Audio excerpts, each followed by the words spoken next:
Okay, we're going to look at the lesson for this Sunday from Genesis chapter 9, 1 through 15. And ironically, this Sunday is considered Sanctity of Life Sunday. So here we have a passage that really establishes that truth for mankind. And it's based, of course, on the image of God in man. And it also kind of reminds us that sanctity of life isn't just about abortion, as huge of an issue that is. It's about any kind of devaluing of life, both by taking life or treating others with disrespect. Even James in the book of James, and talking about the tongue, talks about with the tongue we bless God and we curse man who's made in the image of God. So James uses the image of God to establish just the simple truth of how we should treat one another. So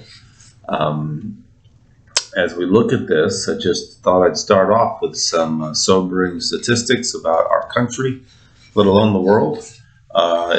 2022, the FBI, and this is with, for some reason, the way they keep their statistics now, this is with 3,000 agencies and not reporting to them. They say that we had approximately 22,000 murders in our country. Same, actually, 2 years earlier, the abortion statistics that I could find, we had 626,000 legal abortions in our country in 2020. So clearly we are a nation and world filled with violence, just like in the days of Noah.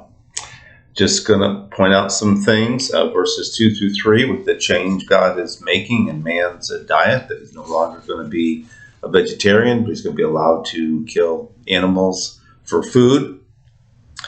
God then protects animals by putting a fear of God in them. He needs to do that because if man is hunting animals and animals have no natural fear of man, then we're soon going to wipe out the animals. So God establishes this balance, which of course is what makes hunting so challenging now. But there's reason for that.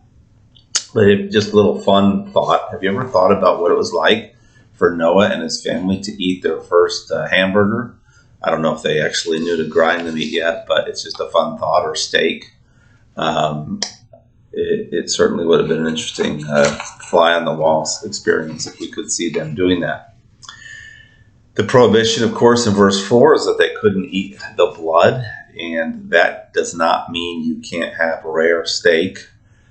In fact, I'm told that the redness of meat that we see now is not actually due to blood. But anyways, I'm not an expert on that. But it's simply saying you couldn't eat raw flesh or you couldn't drink blood. And the principle there is that is established in Scripture is that the life is in the blood. And this really sets the stage for blood sacrifices, which God has already instituted on some level with Adam and Eve, and we saw that with Cain and Abel.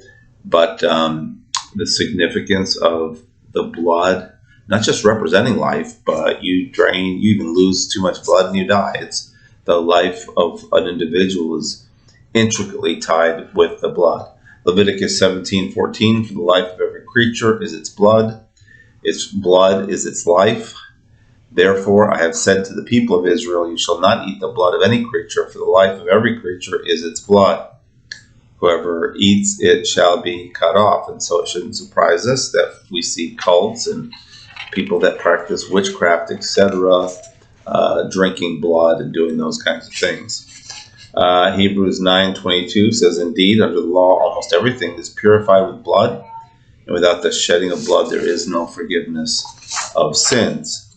And that leads to verse 6, where God establishes that what we call capital punishment, where because of the image of God in man, man is not allowed to take the life of another person.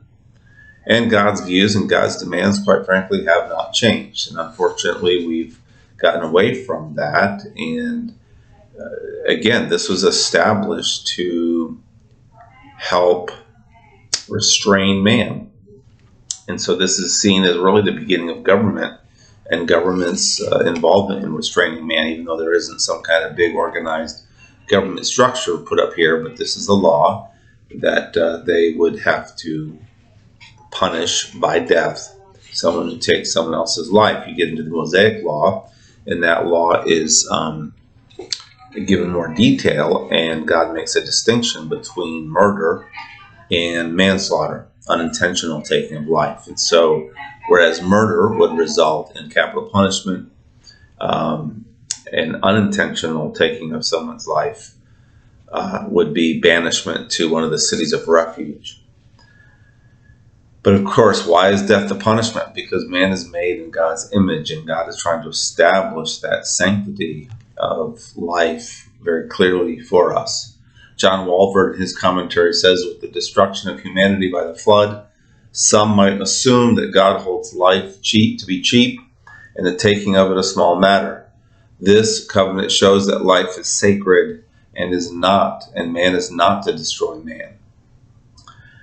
At this point in discussing verse 6, the curriculum makes a strange statement on the top of page 94. It says, in the Old Testament, the idea of shedding blood refers to both premeditated murder and killing on the battlefield. Now, even though that term might be used in that context of war, I'm trying to understand why they would say that in this lesson, because that seems to insinuate or imply that capital punishment rules out any kind of killing in the context of war, and I don't believe that's the case. I think that creates, if you take that position, you've got clear problems with God's instructions to Israel at times to go to war, and in the conquest to go into these nations and kill and wipe out whole people groups, basically, to inherit the land. So I don't know why that statement's there. It's just, to me, going to create confusion, even if that's not what they intend. It's what it implies. And so I thought that was an odd statement to make. Verses 9 through 11, God's promise to not ever destroy life, the life of all flesh by means of a flood, again, is establishing or showing us that the flood was universal, because local floods take life all the time and other natural disasters. So clearly, this is just, again, another way to emphasize or to see that the flood was universal. Then you have the sign of the rainbow. We're all familiar with that. The curriculum points out that a rainbow appears 3 other times in Scripture, and that it is a symbol of God's presence. Well, more than a symbol of God's presence, although it is, but if you look at every single one of those references are describing a rainbow within the throne room of God.